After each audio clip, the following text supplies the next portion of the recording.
ଭାରତର ପ୍ରଗତି ପଛରେ ଯେଉଁ ଶକ୍ତି ରହିଛି ତାର ହୃଦୟ ସ୍ପନ୍ଦନ ହେଉଛି ଓଡ଼ିଶା। ସେ ସୁନ୍ଦରଗଡ଼ର ଖଣି ହେଉ କି ଯାଜପୁରର କଳକାରଖାନା, ଓଡ଼ିଶାର ଲାଲ ମାଟିରୁ ବାହାରୁଥିବା ଲୁହାପଥର ଆଜି ସାରି ବିଶ୍ୱକୁ ହିଁ ଗଢ଼ୁଛି।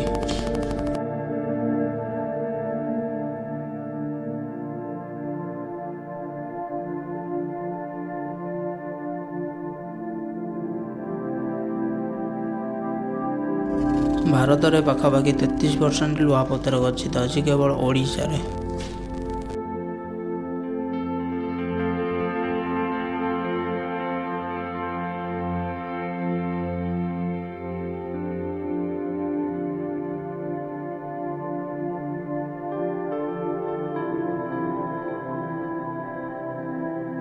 ଏହା ମୁଖ୍ୟତଃ କେନ୍ଦୁଝର ସୁନ୍ଦରଗଡ଼ର ଖଣିଗୁଡ଼ିକରୁ ଆରମ୍ଭ ହୁଏ ଏହି ମହାନ ଯାତ୍ରା।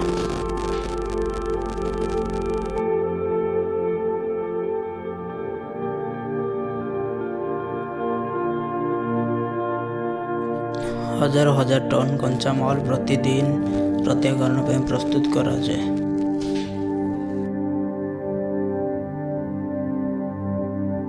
ଏହି କଞ୍ଚାମାଲ ଯେତେବେଳେ କରିଙ୍ଗନଗର, ରାଉରକେଲା କିମ୍ବା ଝାରସୁଗୁଡ଼ାର ବୃହତ ଷ୍ଟିଲ୍ ପ୍ଲାଣ୍ଟରେ ପହଞ୍ଚେ, ସେଠାରେ 1500 ଡିଗ୍ରୀ ସେଲସିୟସରୁ ଅଧିକ ଉତ୍ତାପରେ ଏହାକୁ ତରଳା ଯାଇଥାଏ।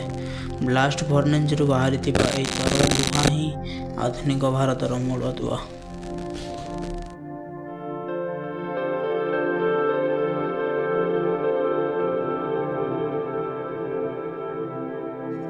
ଖଣିରୁ ପ୍ଲାଣ୍ଟ ଏବଂ ପ୍ଲାଣ୍ଟରୁ ଶେଷ ଉତ୍ପାଦ ଷ୍ଟିଲ୍, କୋଇଲା, ରଡ୍ ଏବଂ ଭାରୀ ଯନ୍ତ୍ରପାତି। ଓଡ଼ିଶାର ଏହି ଷ୍ଟିଲ୍ କେବଳ ଦେଶ, ରେଳବାଇ ଓ କୋଠାବାଡ଼ି ନିର୍ମାଣ କରୁନାହିଁ, ବରଂ ପାରାଦୀପ ବନ୍ଦର ଦେଇ ସାରା ବିଶ୍ୱକୁ ମଧ୍ୟ ରପ୍ତାନି କରାଯାଉଛି।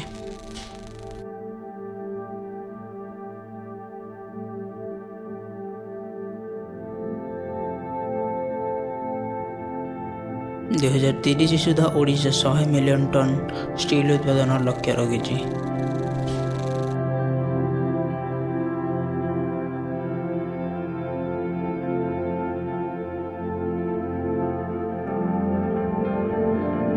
ଓଡ଼ିଶାର ଏହି ଶିଳ୍ପ ବିପ୍ଳବ ଆମକୁ ଆତ୍ମନିର୍ଭରଶୀଳ କରୁଛି ଏବଂ ବହୁତ ରୋଜଗାର ମଧ୍ୟ ଦେଉଛି।